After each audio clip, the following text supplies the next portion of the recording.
मुखे बोलवी सद्गुरु बुद्धिदाता, अहं भारहा वागवी कोण माथा.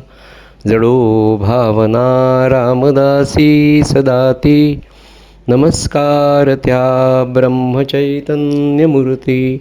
जरी चरी वणी धेनू आठवी वत्स नित्य, जननी करीत कामे बालकापासी चित्त.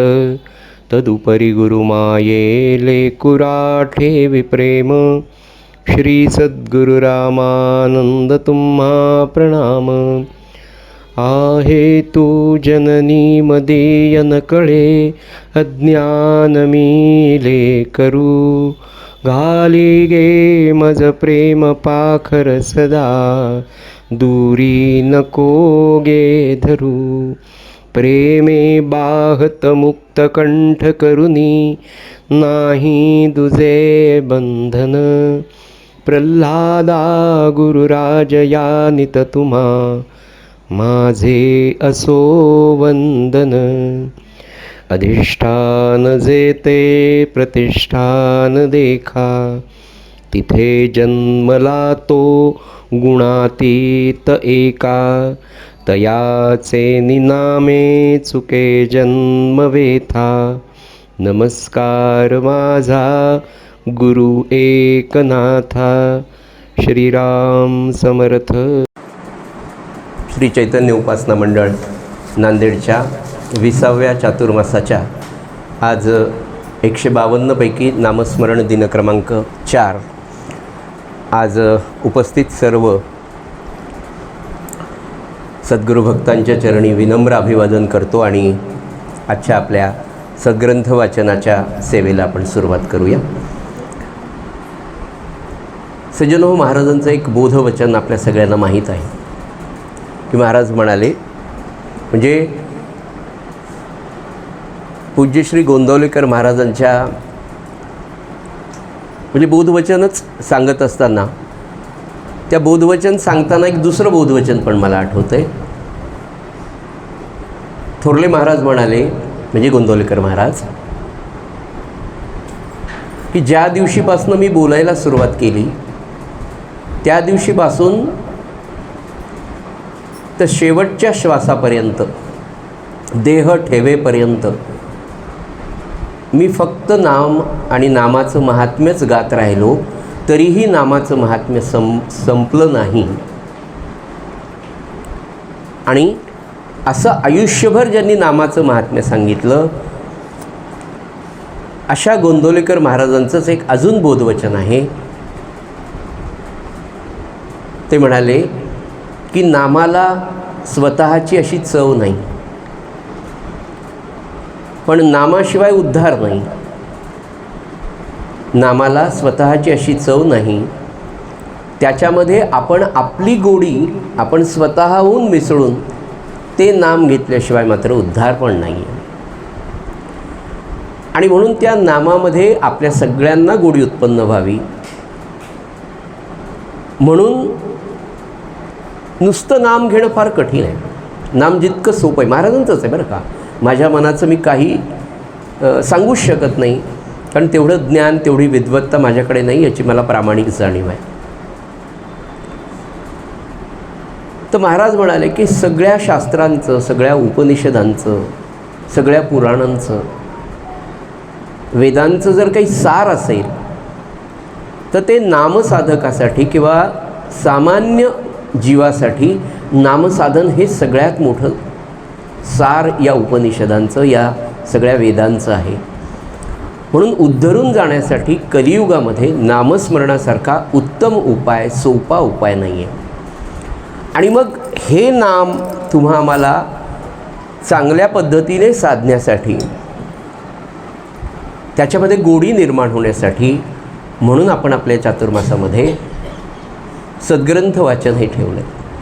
संतांची चरित्र, संतांचे विचार आणि संतांनी जे महान कार्य केले, की जे उपनिषदांमध्ये आहे, जे वेदांमध्ये, बरं वेद, उपनिषद, पुराणं, शास्त्र ही सगळी निर्माणच कशाला झाली, तर या भगवंतांनी जेव्हा सृष्टी निर्माण केली, आपल्या सगळ्यांना माहीत आहे की तो परमात्मा, ते परब्रह्मण एकटं होतं आणि त्या एकट्याला काही कर्मेना, म्हणून त्यांनी या विश्वाची निर्मिती केली आणि एकपेशीय प्राण्यांपासनं जलचर, भूचर असे सगळे प्राणी निर्माण केले. 83,99,999 योनी निर्माण केल्या. इतक्या प्रकारचे जीव निर्माण केले, तरीही भगवंताला अजून काहीतरी राहिलं आहे, अजून काहीतरी राहिलं आहे, पूर्णतः अजून त्याच्या सृष्टी निर्मितीला झाली नाही असं त्या परमात्म्याला वाटलं. आणि मग त्यांनी एक शेवटचा प्राणी निर्माण केला आणि तो म्हणजे मनुष्य. त्या मनुष्याला निर्माण करताना परमात्म्याच्या मनात असं होतं की हे सगळेच माझे अंश आहेतच, पण मनुष्य याला बुद्धी, मेंदू दिला, बुद्धी दिली आणि ती बुद्धी भगवंताला जाणण्यासाठी म्हणून दिली. आणि त्याला फार मोठी आशा आजही आहे सृष्टी निर्माण केल्यापासून, की मला जाणून घेणारा हा एक मनुष्य देह मी निर्माण केला, त्यांनी जन्माला येऊन त्याच्या जन्माचं सार्थक करून घ्यावं. म्हणजे काय करावं, तर मनुष्य जन्माचं खरं ध्येय सज्जन हो, भगवंताची प्राप्ती करून घेणं हे तुमच्या माझ्या या जन्माचं, मनुष्य जन्माचं ध्येय आहे. त्या ध्येयाप्रत जाण्याकरता या 21व्या शतकात नवे या कलियुगामध्ये, या घोर कलियुगामध्ये नामस्मरणाशिवाय दुसरा मार्ग नाही असं सकल संत सांगतात. आणि ज्ञानेश्वर माऊलींच्या बाबतीत जर आपण विचार केला तर भावार्थ दीपिका, अनेक ग्रंथ ज्ञानेश्वर माऊलींनी इतक्या कमी वयामध्ये निर्माण केले. जसं व्यासांचं झालं की त्यांनी अनेक ग्रंथ निर्माण केले आणि शेवटचा ग्रंथ माझ्या माहितीप्रमाणे भागवत निर्माण केला, तसं ज्ञानेश्वर माऊलींनी विपुल साहित्य निर्माण केलं, विपुल ग्रंथसंपदा निर्माण केली. आणि शेवटी अगदी जायची जेव्हा वेळ आली तेव्हा ज्ञानेश्वर माऊलींना पुन्हा असं वाटलं, म्हणजे ज्ञानेश्वर माऊलींचं वय जरी कमी असलं तरी सकल संतांमध्ये फक्त ज्ञानेश्वर माऊलींनाच माऊली असं संबोधलं जातं. कारण एवढा हा 20-21 वर्षाचा महात्मा, खरं म्हणजे जगाचे एवढे आघात सोसले, मानवी जीवनात येणाऱ्या सगळ्या संकटांना या भावंडांनी तोंड दिलं. त्यातलीही ज्ञानेश्वर माऊली खऱ्या अर्थाने माऊली का होती, तर इतकं सगळं सांगितलं आणि शेवटी फक्त 28 अभंगांचा हरिपाठ लिहिला. की नाही म्हणाले ज्ञानेश्वर लिहिली, भावार्थ दीपिका, हे ते सगळं निर्माण झालं, अमृतानुभव अमकं सगळं, पण म्हणाले अजून मला काहीतरी सोपं करून माझ्या लेकरांना सांगायचं. म्हणजे मला आठवण येते, आपण सगळे प्रापंचिक असल्यामुळे प्रापंचिक जीवनातल्या सगळ्या प्रसंग आपल्याला पटकन कळतात, म्हणून मी सांगेन की लेकराला सहलीला जायचं आहे, आपलं लेकरू आता 4-8 दिवसासाठी सहलीला जातं, तेव्हा आई वेगवेगळे पदार्थ त्याच्या सगळी व्यवस्था करते, सगळे पदार्थ देते. म्हणजे 6-7 दिवस पुरेल अशा प्रकारचं वेगळं अन्न देते, 2 दिवस पुरेल असं वेगळं देते, आणि 8 दिवस माझ्या लेकरांजवळ राहील असा चिवडा, की ज्याला काही होणार नाही, 8 दिवस ते खाऊ शकेल, दशम्या देते, तळलेलं देतं, वेगवेगळं देतं. आणि हे सगळे पॅकिंग्स वेगवेगळे देऊन पुन्हा म्हणते अरे थांब थोडंसं, पटकन एका छोट्या डब्यामध्ये देते, तुला पटकन तोंडात टाकता येईल अशा शंकरपाळे तरी देते, म्हणजे पटकन खाता येईल, केव्हाही खाता येईल, खिशात ठेवता येईल, मग ड्रायफ्रूट्स देते, वेगळ्या गोळ्या. काय ती जी आईची ममता आणि ते जे तिचं लेकरांप्रती प्रेम आहे, तसं आध्यात्मिक क्षेत्रामध्ये माझ्या लेकरांना अरे जाता जाता एवढं तर तोंडात घाल, नुसतं चघळत तर राहा, असे सुंदर हरिपाठाचे अभंग ज्ञानेश्वर माऊलींनी लिहिले. आणि त्या त्या हरिपाठाच्या अभंगातसुद्धा माऊलींनी पहिलंच वाक्य, पहिलीच ओळ आहे, हरिमुखे म्हणा पुण्याची गणना कोण करी. 28 अभंग इतके गोड आहेत ना, की एक अभंग असा म्हणत राहावा डोळे लावून मनापासनं, आपोआप त्याचा अर्थ सारखं म्हटल्याने कळत जातं, इतका गोड हरिपाठ. तसं महाराज म्हणाले की नामाला स्वतःची चव नाही आणि 5 महिने आपल्याला नामस्मरण करायचं आहे, तर हे नाम घेत असताना नुसतं नाम फार कोरडं आहे असं महाराजांनी सांगितलं. आणि त्याचा अनुभव आपल्याला नित्य येतो. आपण नामस्मरणाला जर बसलो तर 15व्या मिनिटाला खूप झालं, मला तर त्याच्या आधीच मस्त छान जांभळी येते, गोळीची गरजच नाही पडत, इतकं आपलं मन त्या नामासाठी तयार आहे. पण हेच नाम जर सद्गुरूंच्या लीलांमध्ये, सद्गुरूंच्या चरित्रामध्ये, सद्गुरूंच्या तत्त्वचिंतनात जर गेलं ना, तर मग त्या नामामध्ये खरोखर मानवी जीवाला फार मोठा आधार मिळतो, गोडी निर्माण होते आणि मग खरंच नाम चांगलं. सज्जनो, आपल्या एकनाथी भागवताचा अभ्यास करत असताना तो संत महात्मा कोण आहे, ती पर्सनॅलिटी काय होती, ते विभूतिमत्व काय होतं, हे जर एकदा समोर आलं ना, तर मग त्या संतांचं चरित्र, त्यांचा लीलाप्रसंग, त्यांची साधना, त्यांचं वागणं, त्या व्यक्तिमत्वाचं, त्या विभूतिमत्वाचं एक इम्प्रेशन जेव्हा आपल्या अंतःकरणावर पडतं ना, आणि मग ते इम्प्रेशन पडल्यानंतर त्याचे तत्त्व, त्याचे विचार आपल्याला पटायला सुरुवात होते. म्हणून हे संत चरित्र आपण काही दिवस घेतो आहे. सज्जनो, आपण काल पाहत होतो की नाथ महाराज आपल्या सद्गुरूंच्या आज्ञेने नाशिकच्या पंचवटीच्या त्या मंदिरामध्ये सद्गुरूंच्या आज्ञेने चतुश्लोकी भागवतावर निरूपण करून, टीका करून सद्गुरूंच्या आज्ञेने लिखाणाला प्रारंभ करतात. सद्गुरू त्यांचं निरूपण आणि त्यांचं लिखाण पाहून जनार्दन स्वामी प्रसन्न होतात. 2-3 दिवस त्यांच्याबरोबर राहतात आणि जनार्दन स्वामी आणि त्यांच्याबरोबर आलेले ते चंद्रभट्ट, चांदवडचे ब्राह्मण, दोघेही नाशिकला आणि स्वामी परत दौलताबादेला निघून जातात. नाथ महाराज आपल्या सद्गुरूंना नमस्कार करतात पंचवटीमध्ये आणि नाथ महाराज सद्गुरूंच्या आज्ञेने उत्तर भारतामध्ये सद्गुरूंच्या आज्ञेने तीर्थयात्रेसाठी जातात. सज्जन हो, एवढा ब्रह्मज्ञानी पुरुष नाथ महाराज आपल्या सद्गुरूंच्या कृपेने ब्रह्मज्ञानी झाले आणि हा ब्रह्मज्ञान झाल्यानंतर आपल्या शिष्याला कशासाठी सद्गुरू तीर्थयात्रेला जायला सांगत असतील बरं? आपल्याला माहिती आहे की नाथांच्या नंतर, म्हणजे नाथांनी 1599ला देह ठेवला आणि लगेच 17व्या शतकामध्ये, 16व्या शतकाच्या शेवटी नाथांनी देह ठेवला आणि 17व्या शतकामध्ये समर्थ जन्माला आले. समर्थांनी 12 वर्ष, आपल्या सगळ्यांना माहिती आहे की 12 वर्ष आईबाबांजवळ राहिले.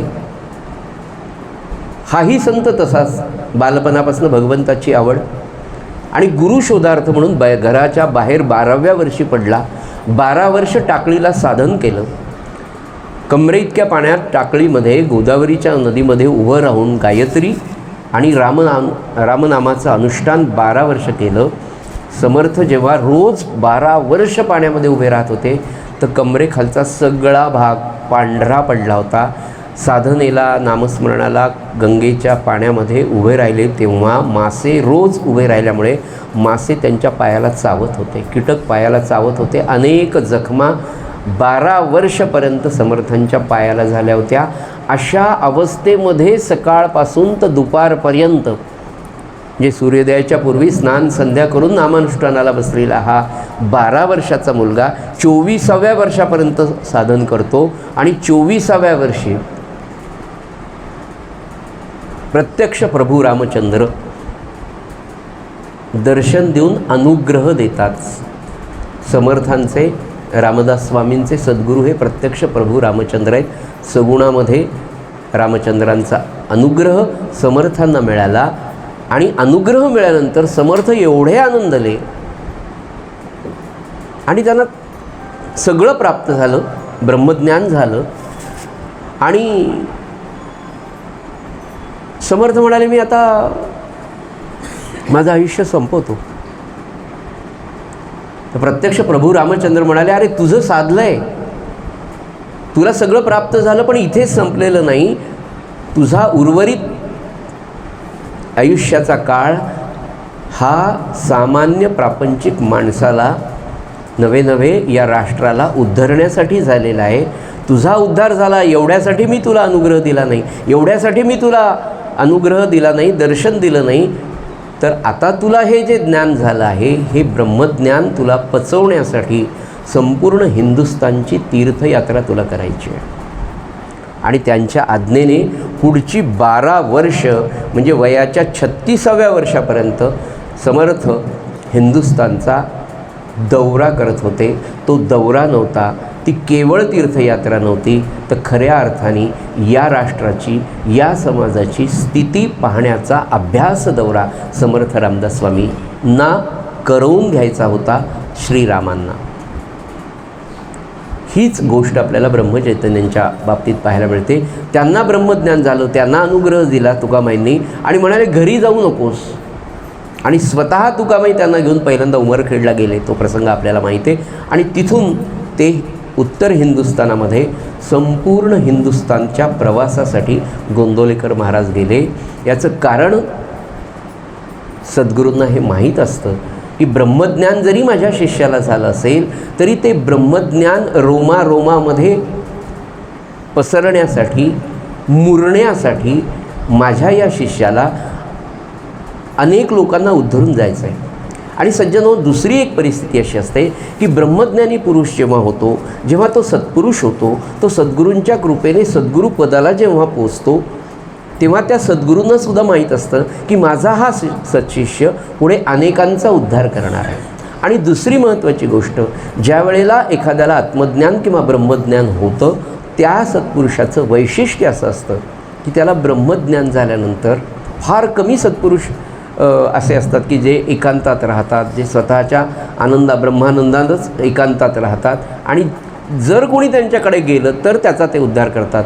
ते होऊन दुसऱ्यांकडे फिरत नाही. असे फार कमी ब्रह्मज्ञानी पुरुष असतात. पण जास्तीत जास्त ब्रह्मज्ञानी पुरुष हे जगाच्या कल्याणाची तळमळ असलेले असतात. आणि ही तळमळ त्यांची असता केवळ कामा नये, त्या तळमळीचा मधून अनेकांचा उद्धार होण्यासाठी तत्कालीन समाजाची, तत्कालीन राष्ट्राची, तत्कालीन कुटुंबाची परिस्थिती त्याला कळावी म्हणून सद्गुरू आपल्या सत्शिष्याला भ्रमणासाठी, तीर्थयात्रेसाठी, हिंदुस्थानच्या दौऱ्यासाठी, अभ्यास दौऱ्यासाठी पाठवतात. तद्वतच जनार्दन स्वामींनी एकनाथ महाराजांना सांगितलं की बाळा, आता यात्रेसाठी नाही. याच्यामध्ये उद्देश असा असतो की याला समाज कळावा, समाजामध्ये काय चाललेलं आहे हे पाहावं.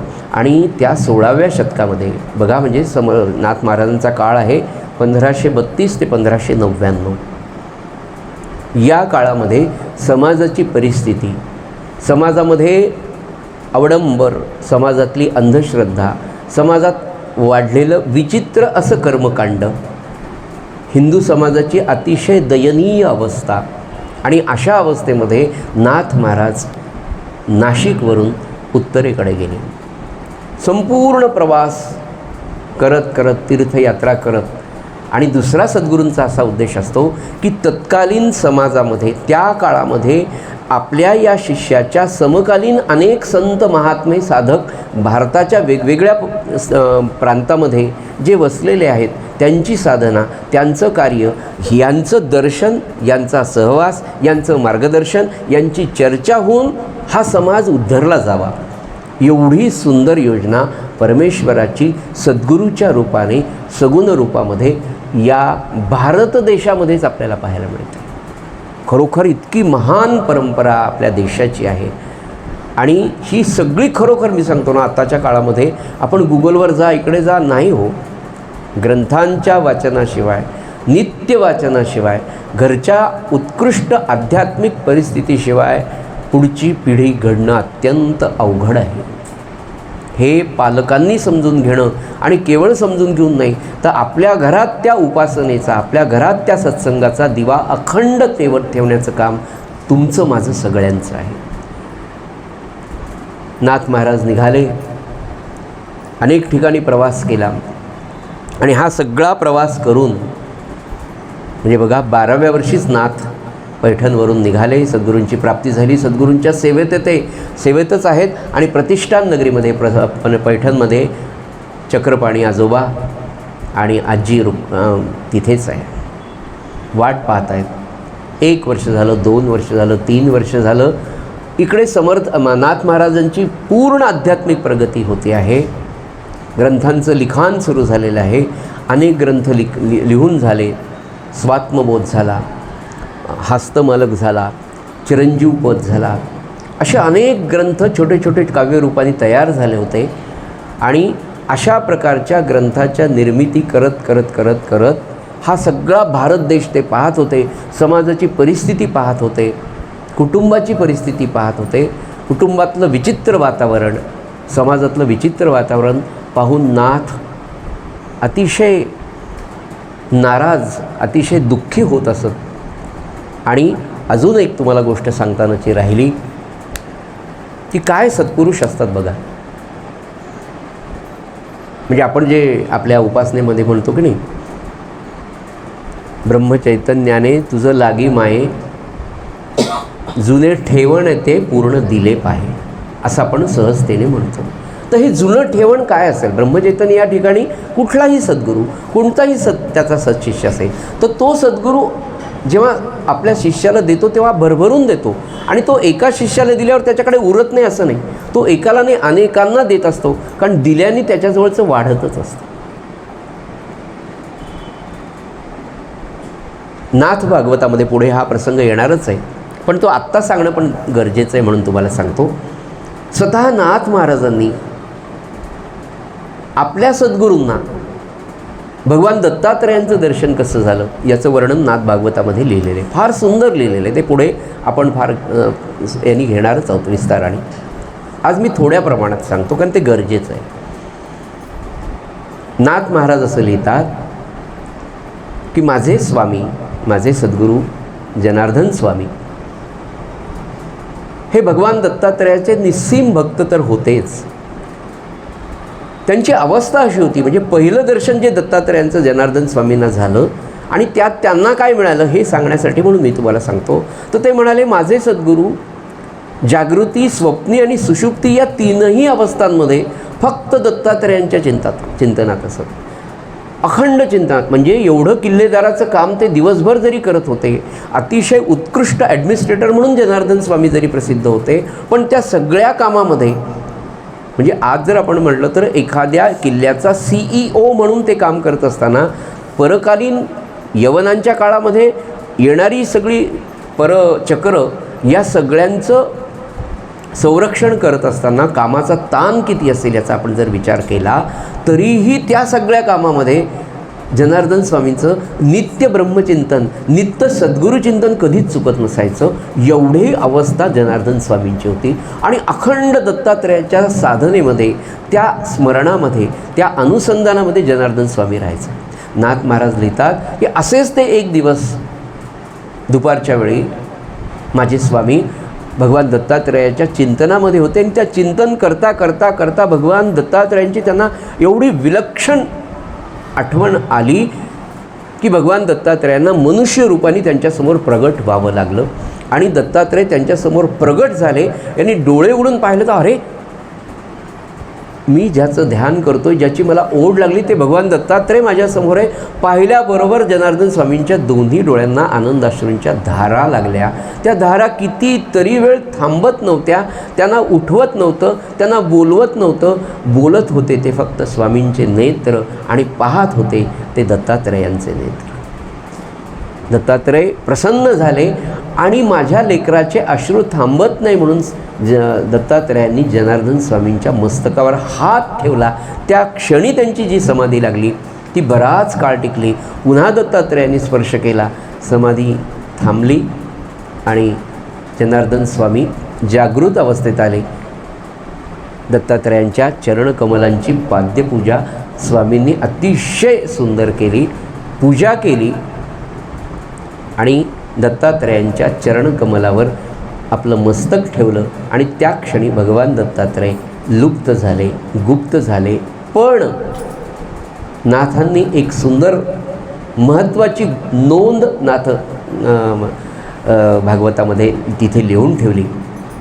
ते म्हणाले, या दर्शनामध्ये, या दत्तात्रयांच्या पहिल्या दर्शनामध्ये भगवान दत्तात्रयांनी माझ्या स्वामींना अकर्तात्मबोध शिकवला. आता अकर्तात्मबोध म्हणजे काय आणि तो शिकवला म्हणजे काय केलं? तर अकर्तात्मबोध म्हणजे इतकं सुंदर आहे. त्याच्यावर एक ओवी पण आहे, पुढे मी तुम्हाला ती सांगणार पण आहे. त्या ओवीचा अर्थ असा आहे की गृहस्थाश्रमाच्या मर्यादा न सोडता, गृहस्थाश्रमाच्या दत्तात्रेयांनी जनार्दन स्वामींना काय दिलं तर अकर्तात्मबोध दिला. अकर्तात्मबोध दिला म्हणजे काय दिलं तर ते म्हणाले, दत्तात्रेयांनी माझ्या स्वामींना गृहस्थाश्रमाच्या मर्यादा न सोडता, नंबर 2 कर्मलेखा न ओलांडिता, कर्मलेखा ओलांडायची नाही, जे कर्म आपल्याला दिलं ते प्रामाणिकपणे करायचं, कर्मलेखा न ओलांडिता, प्रारब्धाला न कंटाळता, अशा पद्धतीने अखंड कार्यरत राहून हे कार्य मी करत नाही, करता करविता तो आहे, ही भावना अखंड जागृत ठेवून हे सगळं एवढं मोठं कार्य किल्ल्याचं आणि अध्यात्मातलं माझे स्वामी करत असत. याला अकर्तात्मबोध असं म्हणतात.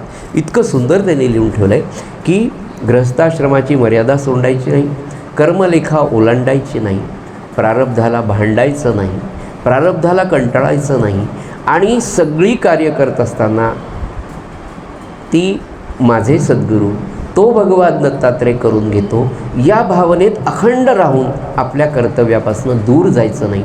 हे सगळं माझ्या सद्गुरूंना भगवान दत्तात्रेयांनी शिकवलं. आणि पुढे सज्जन हो, हा जो अकर्तात्म भाव किंवा अकर्तात्म बोध जो संपूर्ण जनार्दन स्वामींच्या जीवनचरित्रात आपल्याला पाहायला मिळतो, अगदी तसाच्या तसा आपल्याला आता नाथांच्या चरित्रात पाहायला मिळतो. सगळी यात्रा झाली, विपुल प्रमाणामध्ये ग्रंथलेखनही झालं होतं, आणि हे सगळं होत होत होत वयाच्या 25व्या वर्षी नाथ महाराज आजी आजोबाच्या भेटीसाठी इतक्या वर्षानंतर, म्हणजे जवळपास 12-13 वर्षानंतर नाथ महाराज पैठणमध्ये चक्रपाणी आजोबा आणि आपल्या आजीच्या जवळ येतात.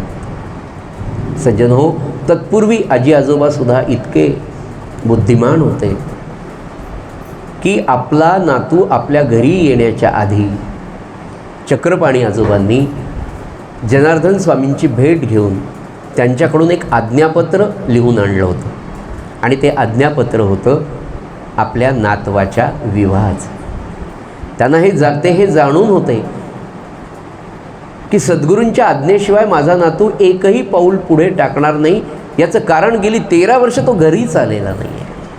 तेव्हा आता जर गृहस्थाश्रमाच्या दृष्टीने आपल्याला जर पाऊल टाकायचं असेल तर सद्गुरूंच्या आज्ञेशिवाय हे होणं शक्य नाही. आल्यावर तो वेळ घालायचा नाही, म्हणून चक्रपाणी आजोबांनी त्यांच्याकडनं जनार्दन स्वामींना कळवलं, जनार्दन स्वामींकडनं आज्ञापत्र लिहून आणलं एकनाथ महाराजांसाठी की तू गृहस्थाश्रमामध्ये प्रवेश कर.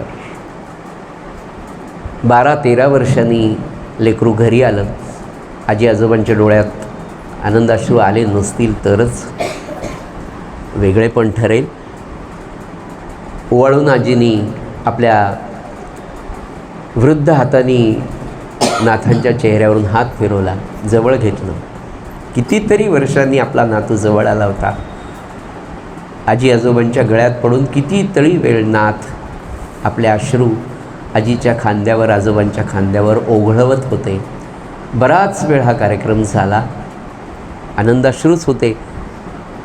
आजोबांनी लगेच पैठणच्या जवळच असलेल्या वैजापूरच्या अत्यंत कुलशीलवान अशा घरातली एक मुलगी शोधून ठेवलेली होती. सासरचं तिचं नाव गिरिजा, नाथांची पत्नी गिरिजा. संत एकनाथ आणि गिरिजा सकल संतांच्या गृहस्थाश्रमातला आदर्श गृहस्थाश्रम. सज्जन हो, सकल संतांच्या चरित्रांचा अभ्यास करत असताना असं लक्षात येतं की संतांची मूळ भूमिका ही वसुधैव कुटुंबकमच असते. पण अशी वसुधैव कुटुंबकम उक्तीप्रमाणे जीवन जगणाऱ्या प्रत्येक संतालाच गिरिजा माऊलीसारखी पत्नी मिळणं फार कठीण असतं. पण गिरिजा माऊली ह्या खऱ्या अर्थाने कुलशीलवान होत्या. अत्यंतिक पातिव्रत्य धर्माचं पालन करणाऱ्या होत्या. किती होत्या म्हणून मी तुम्हाला सांगू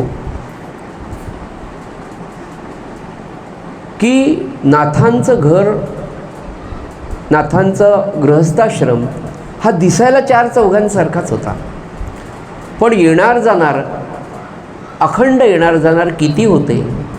तर जेवढे काही निराश्रित होते त्यांच्या आश्रयाचं स्थान नाथांचं घर होतं. अतिथी अभ्यंग अखंड सुरू असायचं आणि रोज गावातल्या आणि पंचकृषीतले अनेक लोक नाथांकडे वेगवेगळ्या समस्या घेऊन येत असत. त्या सकल समस्या निवारण करत असताना आलेल्या प्रत्येक व्यक्तीला भोजन केल्याशिवाय घरी पाठवायचं नाही, ही नाथांची वृत्ती गिरिजा माऊलींनी स्वतःच्या कर्मामधून सिद्ध केली होती. दुसरं वैशिष्ट्य गिरिजा माऊलीचं, इतक्या कमी वयात आजी आजोबांचं तर सेवा करायची, पती निष्ठा तर होतीच, ती सेवा होती, पण रात्री अपरात्री अवेळी येणाऱ्या प्रत्येक व्यक्तीला गरम गरम जेवू घालणं, आणि केवळ नुसतं जेवू घालून पाठवायचं नाही. सज्जन हो, नाथांची सांपत्तिक स्थिती बऱ्यापैकी होती. म्हटलं ना की नाथांचे 13 मोठमोठे 2-2 चौकांचे वाडे पैठणमध्ये होते. तर गिरिजा माऊली पण त्या संपत्तीला साजेशी अशी वृत्ती असलेल्या कशा होत्या, तर आलेल्या प्रत्येक व्यक्तीला भोजन प्रसाद तर मिळत असेच, आणि तोही सुग्रास, स्वादिष्ट, रुचकर आणि त्याबरोबर नित्य मिष्टान्नाचा असायचा. बायका लावूनसुद्धा करून घेणंसुद्धा किती अवघड आहे आज आपण पाहतो. त्या काळी तर बायका लावायची पद्धतच नव्हती. कशाला, आपल्या नांदेडमध्ये आपण अगदी सुरुवातीच्या काळात मलाही आठवतं की बाई वगैरे स्वयंपाकाला लावणं फार आत्ता आपण थकलो म्हणून असं म्हणू नये खरं म्हणजे, पण आता जाहीररित्या सांगावं लागतं बाई लावावं लागते. पण नाथांच्या काळात कसं असेल विचार करा. 16 वेळेचं गंगेवरून पाणी आणून भरणे, आणि ते परत 2 प्रकारचं, बाहेरचं पाणी वेगळं, सोहळ्याचं पाणी वेगळं, स्वयंपाकाचं वेगळं, पिण्याचं वेगळं, आणि अखंड माणसांचा राबता. मी तुम्हाला म्हटलं की आजही आपण आपल्या गुरुच्या घरी गेलं आणि आपल्याला सांगितलं फक्त या टाकीतलं पाणी सगळ्यांना तुम्ही द्या बरं, तीही सेवा आपण एक दिवस करू शकत नाही. तर पाणी भरण्याची सेवा आपण करू शकू का, हा विचार पण केलेलाच बरा. गिरिजा माऊलींचं वैशिष्ट्य सांगत असताना, गिरिजा माऊली आपल्याकडे आलेल्या प्रत्येक व्यक्तीला भोजन प्रसाद तर देतच असे, पण जाताना वस्त्र, प्रावरण किंवा भेटवस्तू. आदर्श गृहस्थाश्रम काय असेल, एका चरित्रकाराने इतकं सुंदर लिहून ठेवलं की ते म्हणाले, आद्य शंकराचार्य 8व्या शतकात होऊन गेले, पण ते जर या 16व्या शतकात असते तर त्यांनी पुन्हा एकदा लिहून ठेवलं असतं म्हणे, नाथांच्या गृहस्थाश्रमाकडे पाहून, धन्यो गृहस्थाश्रम. संतांचा कसा असतो बघा. अगदी हेच मला अगदी आठवतं ना, सद्गुरू प्रल्हाद महाराजांच्या जीवनचरित्रात श्रीराम महाराजांकडे पण आपण पाहिलं आहे. जेव्हा म्हणजे आपण तर ते दोन्ही पाहिलं आहे की महाराजांचा विवाह होण्यापूर्वी आणि महाराजांचा विवाह झाल्यानंतर दोन्हीही वेळेला श्रीराम महाराजांकडे आपण गेलो तर कोणी विन्मुख आलेला कधी कोणी पाहिला नाही. समर्थ सद्गुरू प्रल्हाद महाराज, रामानंद महाराज गोंदले, आपली परंपरा नवे संतांच्या, सकल संतांच्या विशेषतः महाराज म्हणायचे गृहस्थाश्रमी संत फार छान असतो, कारण त्याच्याकडे गेले की तुम्हाला जेवायला मिळतं. आणि जर संन्यासी संत असेल तर तो म्हणतो मी भिक्षेकरी आहे, माझ्याबरोबर भिक्षेला तुम्ही चला. म्हणून गृहस्थाश्रमी संतांचं महात्म्य याच्यासाठी मी इतकं डिटेल वर्णन करतो की खरंच हे सगळं हे स्वांत सुखाय आहे की महाराज माझ्याकडनं असं घडू द्या, माझ्याकडनं तुम्हाला साजेसं एवढं तरी होऊ द्या, तुमच्याकडे एवढं होतं मला त्यातलं एवढं तरी मिळावं. काहीतरी सद्गुण माझ्या सद्गुरूंचे माझ्यामध्ये येण्याचा अभ्यास आपल्याला करण्यासाठी म्हणून आपण एकत्र आलो. इथे कोणी विद्वान नाही, इथे कोणी श्रोता, इथे कोणी वक्ता तर मी तर नाहीच नाही. एक चिंतन म्हणून आपण हे सगळं करतो. आणि असा हा धन्यो गृहस्थाश्रम हा नाथांचा चालला होता. मी तुम्हाला हे नाथांच्या प्रपंचाचं सुंदर वर्णन केलं आहे. असाच प्रपंच आपल्या आप्पांचा देखील होता. किती सुंदर, म्हणजे आप्पांनी बरोबर वयाच्या म्हणजे विवाहपूर्व म्हणजे जे साधारण एक आपण म्हटलं 24-25 वर्ष बरोबर ब्रह्मचर्य, गृहस्थाश्रम स्वीकारला, पुढचे 25-20-25 वर्ष गृहस्थाश्रम. तो गृहस्थाश्रमसुद्धा कसा मी पाहिला नाही, पण मला वसुताईंनी सांगितलं होतं.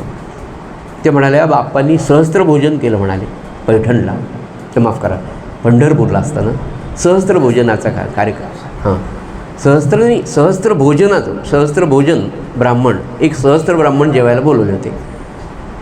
तर आप्पा गृहस्थाश्रमी होते, अजून त्यांनी वानप्रस्थ स्वीकारलेला नव्हता. आईसाहेबांबरोबर ते राहत होते, संत होते, ध्यान करत होते, अनासक्ती होती, भगवंताचं दर्शन झालेलं होतं, ब्रह्मज्ञान झालेलं होतं. पण तरीही आपण गृहस्थाश्रमी आहोत, आपलं ते कर्तव्य आहे. आणि म्हणून सहस्त्रभोजनाच्या कार्यक्रमाचे जेव्हा नियोजन ठरलं तर मातोश्रींबरोबर म्हणजे आईसाहेबांबरोबर म्हणाले आता सहस्त्रभोजन करायचं आहे, तर या हॉलमध्ये किती लोक इकडनं बसतील टाका म्हणाले. असणं मोकळं बसता येतं का? एक माणूस बसल्यावर त्याला बसून झालं पाहिजे. इतक्या माणसांना किती ताटं लागतील? इतके. इकडनं किती बसले म्हणाले? 22. इकडनं किती बसले? 22. 22 आणि 22 44. वाढायला काय? वरण भात भाजी पोळी. किती सराटे लागतील, किती ते काय डाव लागतील लिहून ठेवलेलं होतं. या लाईनला इतक्या जणी वाढतील, त्या लाईनला तितक्या जणी वाढतील, इतक्या भात वाढण्या लागतील, इतक्या पळ्या लागतील, इतके चमचे लागतील, इतके तूप वाढीचे वाढ लागतील. याचं नियोजन कागदपत्री केलं होतं आप्पांनी. माझ्यासारख्या माणसांनी असा विचार करायचा की आपल्याकडे जर उद्या 25 माणसं जेवायला आली तर आपण बायकोला काय मदत करतो? सकल पुरुषांसाठी धन्यो गृहस्थाश्रमा संतांचा कसा असतो, आपली इन्व्हॉल्वमेंट इतकी. म्हणजे मी म्हटलं ना की नाथांच्या चरित्रामध्ये, पाठक मॅडम तुम्ही म्हणा होतं की काय आजचं एक वाक्य, तर नाथांच्या चरित्रातलं एक सूत्र असं आहे की मन एकाग्र कसं होईल, तर कोणतंही काम मनापासून करा, मन एकाग्र व्हायला सोपं जाईल.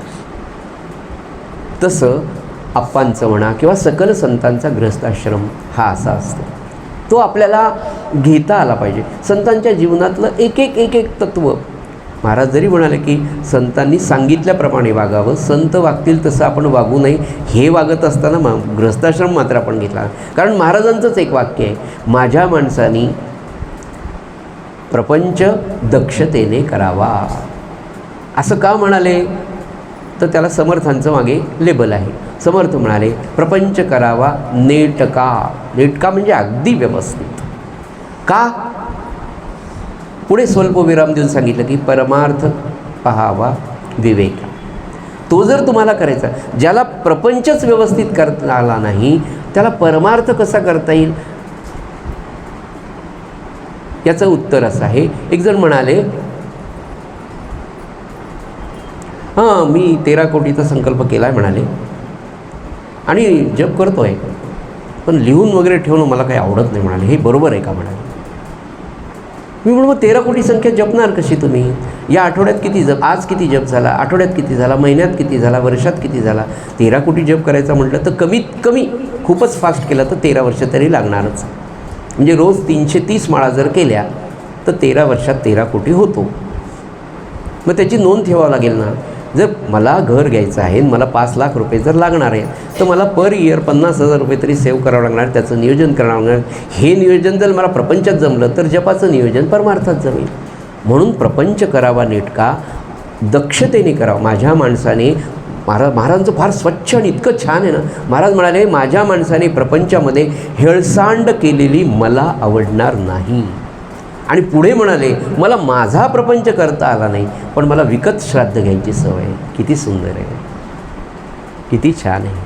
केवढं लक्ष महाराजांचं तुमच्या माझ्याकडे. अहो म्हणजे ब्रह्मज्ञानी पुरुष की जगातला सर्वोत्कृष्ट आनंद, सर्वोच्च आनंद ज्याला प्राप्त झाला आहे, आणि प्राप्त झाला म्हणजे तो आता प्राप्त झाला आणि थोड्या वेळाने संपला असं नाही ना. ब्रह्मज्ञानाचा की तो अखंड त्या स्थितीमध्ये राहतो. त्या अतिशय सर्वोच्च आनंदाच्या स्थितीमध्ये राहिलेल्या सत्पुरुषाला खरं म्हणजे खाली तुमच्या माझ्या मला लेकरूच पाहिजे, मला नोकरीच पाहिजे, अशा भिकारचोट गोष्टींसाठी त्याला खाली यायला म्हणजे किती अवघड आहे मला सांगा. पण महाराज आपल्यासाठी येतात, त्या ब्रह्मज्ञानातून खाली येतात. आपल्या सगळ्यांच्या अतिशय साध्या साध्या यात किंचित हिंगमिऱ्याचं गिराईक असं महाराजांनी त्याला जे म्हटलं, म्हणजे ते म्हणले अरे मी कस्तुरी वाटायला बसलो. महाराजांचंच वाक्य ना की हिंगमिऱ्याचेच गिराईक जास्त आहेत. पोरगीच द्या, लग्नच करा, नोकरीच द्या, लेकरूच झालं नाही, 12 वर्ष झाले, 15 वर्ष झाले, अजून घरच झालं नाही. किती वेगवेगळी लिस्ट आपली असते रोज आहे. सांगायचं मला की धन्यो गृहस्थाश्रमः असं ज्यांच्याबद्दल शंकराचार्य म्हणाले होते, असा नाथांचा प्रपंच असलेला सज्जन हो, नाथांचा प्रपंच असा चार चौघांचा दिसत असला तरी अंतर्यामी अकर्तात्मबोध नाथांनाही साधलेला होता.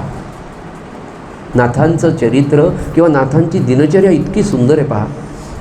या सगळ्या प्रपंचात म्हणजे इतके लोक येणारे होते, इतके लोक जाणारे होते, तरी नाथ पहाटे उठायचे आणि उठल्या उठल्या पहिल्यांदा मानसपूजेला बसायचे आणि आपल्या सद्गुरूंची मानसपूजा करायची.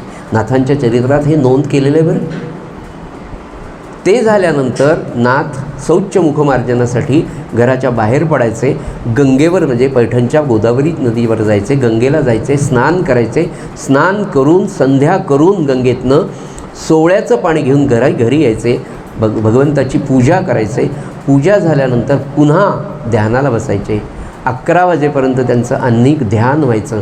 11 वाजता नैवेद्य वैष्णोदेव. आणि पुन्हा एक गोष्ट गृहस्थाश्रमाच्या दृष्टीने सांगतो की नाथांच्या घरी रोज भगवंताला पुरणाच्या पोळीचा नैवेद्य असायचा. रोज. इतकं सुंदर आहे ना, काय सांगू तुम्हाला मी. म्हणजे पुरणाची पोळी सुंदर म्हणत नाही मी तुम्हाला, त्या पुरणाच्या पोळीचा परिणाम काय झाला. गोष्टीत गोष्ट सांगतो, चरित्रातलीच आहे, फार महत्त्वाची. पैठण गावातच अगदी शेवटच्या टोकाला पैठणच्या एक कुलकर्ण्यांचा मुलगा राहत होता. थोडासा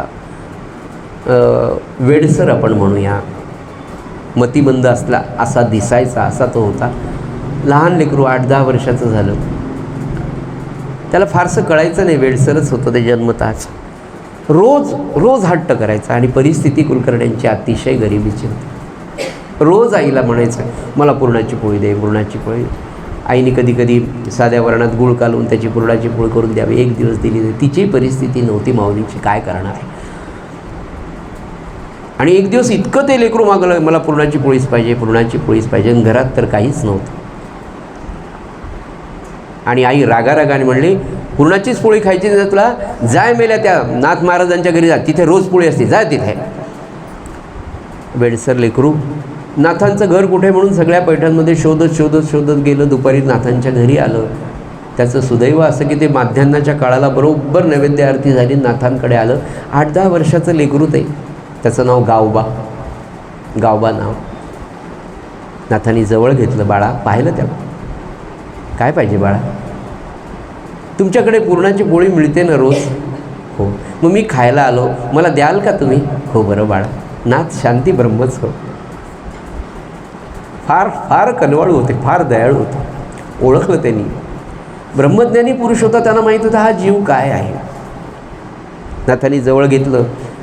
गिरिजा माऊलीने सांगितलं, अगं याला पुरणाची पोळी वाढते का. नाथांचीच पत्नी ती. हो बरं बाळ, ये, माझ्या हरीबरोबर बसतो का, ये जेवायला. अतिशय सुंदर ताट वाढवून पुरणाची पोळी, तूप, भजे, कढी त्याला वाढून दिली. लेकरांनी पुरणाची पोळी खाल्ली आणि म्हणालं, आजोबा मी तुमच्याच घरी राहू का आता, मला रोज पुरणाची पोळी द्याल का. नाथांचं घर हे घर नव्हतं, नाथांचं घर मंदिर होतं. मंदिर की जिथे सगळ्यांना आश्रय होता, मुक्त प्रवेश होता. आणि पुरणाच्या पोळीच्या प्रेमाने ते लेकरू तिथेच राहिलं, पुन्हा घरी गेलंच नाही. किती वर्ष राहिलं. मग नाथांनी काय केलं, म्हणजे बाळा, लौकिक अर्थाने वेडसर असलेलं मुलगा, लौकिक अर्थाने आईबाबांना पालनपोषण करणं शक्य नव्हतं, त्याला रोज पुरणाची पोळी देणं शक्य नव्हतं. तर नाथ म्हणाले, बाळा माझ्याकडे राहायचं ना तुला. हो. तुला रोज पुरणाची पोळी पाहिजे ना. हो. मग मी सांगितलं ते ऐकशील का. हो म्हणाला. नाथ म्हणाले, श्रीराम जय राम जय जय राम म्हणत जा. लौकिक अर्थाने वेडसर असलेला मुलगा, मी नाही म्हणणार म्हणाला. मग काय म्हणशील. मी एकनाथ म्हणाले. आणि त्यांनी श्रीराम जयरामच्या ऐवजी आयुष्यभर एकच जप केला, एकनाथ एकनाथ एकनाथ. इतका लौकिक अर्थाने वेडसर असलेला मुलगा एकनाथ एकनाथ जप करत असे. मनामध्ये एकच इच्छा होती की रोज मला पुरणाची पोळी मिळावी. सज्जन हो, सद्गुरूंच्या नामाने पूर्णाच्या पोळीची लौकिक अर्थातली इच्छा तर तो सद्गुरू, तो परमात्मा पूर्ण करतोच, पण मानवी जीवनातली खरी पूर्णाची पोळी गाववाला मिळाली. आणि ती काय सांगू, नाथांच्या आयुष्यामध्ये शेवटच्या टप्प्यामध्ये नाथांनी नाथ भागवत लिहिल्यानंतर भावार्थ रामायण लिहायला सुरुवात केली. आणि भावार्थ रामायण हा ग्रंथ नाथांनी लिहित असताना शेवटच्या टप्प्यामध्ये नाथांना कळून चुकलं की मी आता देह ठेवणार आहे. 44 अध्याय लिहून झाले होते नाथ भागवताचे, ते माफ करा भावार्थ रामायणाचे, आणि उर्वरित अध्याय लेखनिक म्हणून गावबा काम करत होता. नाथांनी गावबाला सांगितलं, गावबा आता मी लवकरच देह सोडणार आहे, राहिलेलं भावार्थ रामायण तुला लिहायचं आहे. राहिलेले अध्याय भावार्थ रामायणाचे सज्जन हो, नाथांनी देह ठेवल्यानंतर गावबानी लिहून काढले आणि ते सगळे अध्याय आजही उपलब्ध आहेत भावार्थ रामायणामध्ये. तुम्ही जर वाचले तर तुमच्या लक्षात सुद्धा येणार नाही की हे नाथांनी लिहिले आणि हे गावबानी लिहिले. एक नाथ एक नाथ एक नाथ म्हणत म्हणत गावबा कुलकर्ण्यांचा वेडसर मुलगा नाथांनी दिलेल्या एका मंत्राने केवढा उद्धरून गेला. खरी पूर्णाची पोळी ही गावबाला मिळाली. हे नाथांचं घर होतं, हे नाथांचं घर नव्हतं तर हे नाथांचं मंदिर. सज्जन हो, अवश्य एकदा आजही तुम्ही पैठणला जा. तो पांडुरंग, ते नाथांचं देवघर, तो नाथांचा हौद की जिथे श्रीखंड्या पाणी भरत होता, आजही आहे. मुद्दाम मी तुम्हाला इतकं डिटेल सांगतो की एकदा तरी आपण जेव्हा जाऊ ना पैठणला, तेव्हा हे सगळं नाथचरित्र समोरून जाईल. तो परिसर आपल्याला पाहायला मिळेल, तो पांडुरंग, विजयी पांडुरंग पाहायला मिळेल, ते देवघर पाहायला मिळेल, ती सहान पाहायला मिळेल की ज्या सहानेवर श्रीखंड्यांनी चंदन घासलं आहे, काढलं आहे, ज्या हौदामध्ये श्रीखंड्यांनी भगवान विष्णूंनी पाणी भरलं आहे, जिथे गावबा टेकून उभा राहिला होता, जिथून ज्या खांबामध्ये श्रीखंड्या गुप्त झाला तो खांबही आज तिथे तसाच आहे. ह्या सगळ्या पवित्र वस्तू 16व्या शतकातल्या असल्या तरी आजही 21व्या शतकात तुम्हा आम्हाला दर्शन देण्यासाठी उपलब्ध आहे. यासाठी संतांचे चरित्र ऐकणं फार गरजेचं आहे. मी तर म्हटलं ना, ब्रह्म, ज्ञान, माया, वेद, पुराण हे सगळं आहे हो, पण उद्धरून जाण्यासाठी ना संतांचं चरित्र माणसाला फार उपयोगी पडतं. मला फार ते आवडतं. कदाचित माझा तुमच्यावर या बाबतीत थोडासा अधिकाराने मी अट्टहासाने सांगत असेल तर थोडासा तुमच्यावर हे होत असेल तर तुम्ही मला सहन करा, पण फार आनंददायी चरित्र आहे. नाथांच्याकडे रोज पुरणाची पोळी, अनेकांना जितके येतील त्या सगळ्यांना पोटभर पुरणाची पोळी असायची. पण हे सगळं करत असताना नाथांचा दिसणारा 4 चौघांसारखा असणारा प्रपंच, पण अंतर्यामी नाथ हे अखंड त्या ब्रह्मज्ञानामध्ये, सद्गुरूंच्या चिंतनामध्ये मग्न असत. 4 वाजता उठत, स्नान करून येत, दुपारी 11 वाजता नैवेद्य वैशोध झाला, थोडीशी विश्रांती झाली की दुपारच्या विठ्ठलाच्या मंदिरामध्ये नाथ भागवत सांगत असत, भागवत पुराण सांगत असत. संध्याकाळी पुन्हा संध्येसाठी स्नानासाठी गंगेला जात, स्नान संध्या करून परत घरी आली की आरती, नंतर थोडा फराळ झाला की नाथ कीर्तनाला उभं राहत. 11 साडे11पर्यंत रोज भगवंताच्या समोर नाथांनी कीर्तन करावं. हजारो लोक पैठणमधले कीर्तनासाठी येत होते. 11 साडे11 वाजता नाथ महाराज आपल्या गादीवर झोपायला जायचे. त्यानंतर पुन्हा सद्गुरूंचं ध्यान, चिंतन, नामस्मरण करत करत करत केव्हा तरी झोपायचे. पुन्हा 4 वाजता त्यांची दिनचर्या सुरू व्हायची. पण हे अखंडपणे चालत नसे, कारण मध्ये उत्सव, दिंड्या, आरत्या, हा सगळ्या प्रकारचे उत्सव नाथांनी गोकुळाष्टमीचा सुरू केला होता. जनार्दन स्वामी स्वतः जरी दत्तभक्त होते तरी नाथांना त्यांनी श्रीकृष्णाची भक्ती दिली होती. म्हणून आपण कालिया फणीवरी जी आरती म्हणतो ना, ती नाथांनी केलेली. किती सुंदर आरती आहे, कालिया फणीवरी आपण म्हणतो. ती नाथांची एक गोड आठवण आपल्याला नित्य महाराजांनी आपल्या स्मरणामध्ये दिलेली. आणि गोपालकृष्णावरची सुंदर सुंदर पदं, हरीचं अतिशय प्रेम असलेले नाथ, अशा प्रकारची ही दिनचर्या सज्जन हो चालत होती. आणि हे सगळं चालत असताना नाथांनी नाथ भागवत याच्यावर लिखाणाला सुरुवात केली. ही सगळी सुरुवात झाल्यानंतर भगवंत तर इतकी निष्ठा, इतकं भगवंताचं प्रेम की साधूच नाथ गृहस्थाश्रमी साधूच होते, शांती ब्रह्मच होते. आणि नाथ भागवताचं लिखाण सुरू झालं आणि पहिले 5 अध्याय लिहून झाले. त्याला पंचाध्यायी नाथ भागवत असं म्हटलं गेलं. हे 5 अध्याय लिहिल्यानंतर त्या काळामध्ये प्रिंटिंग प्रेस नव्हत्या, म्हणून हाताने ते हस्तलिखित सगळे असायची. ते इतकं प्रसिद्ध झाले 5च अध्याय की प्रतिष्ठान नगरीत, पैठणच्या नगरीमध्ये आणि पंचक्रोशीमध्ये नाथांनी भागवत मराठीमध्ये 5 अध्यायांमध्ये लिहिलं. पुढचं लिखाण सुरूच होतं. एकूण 31 अध्याय त्याचे आहेत. पण हे पहिले 5 अध्याय एवढे प्रसिद्ध झाले की लोकांनी हातोहात त्याच्या हस्तलिखिताच्या प्रती केल्या आणि रोज त्याचं पारायण सुरू केलं. आणि असं पारायण करता करता करता एक दिवस एका ब्राह्मणाने त्याची प्रत लिहून काढली आणि नित्य तो त्या पंचाध्यायाचं पारायण करायला लागला. आणि काही दिवसांनी तो ब्राह्मण यात्रेच्या निमित्ताने काशीला गेला आणि मनकर्णिका घाटावर स्नान संध्या करून त्या पंचाध्यायीचं तो वाचन पारायण करत होता.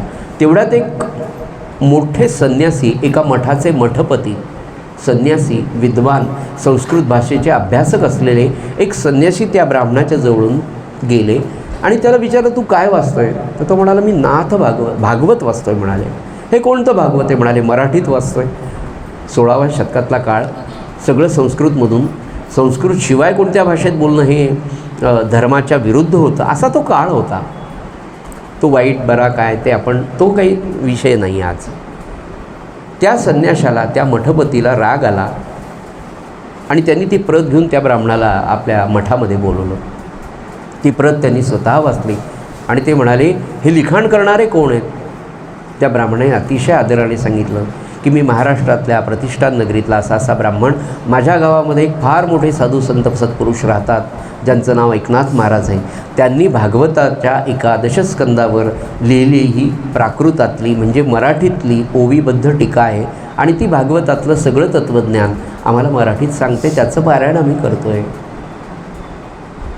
ते म्हणाले, हा जो कोणी संत तू सांगतोय यांनी धर्माचरण बुडवलं आहे, हा धर्मद्वेष्टा आहे, हा धर्म बुडव्या आहे, याला ताबडतोब काशीमध्ये बोलावून घ्या.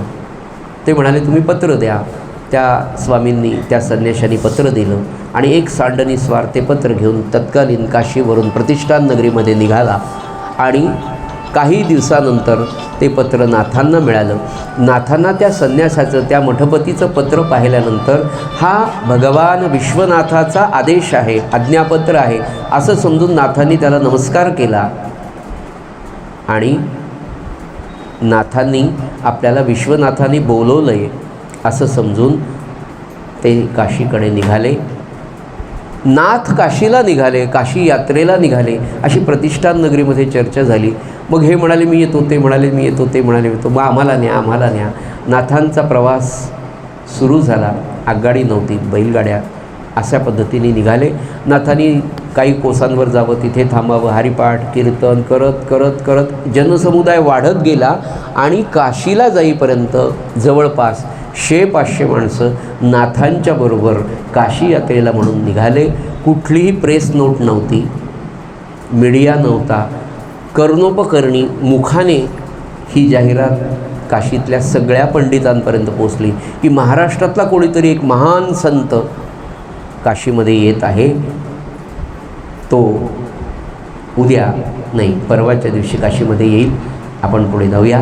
नाथांना आवडणारं हे पद आपण घेऊयात आणि नाथांची ही प्रार्थना तुमच्या माझ्या जीवनात सुखकर अशी ठेवणारी आहे. श्रीराम.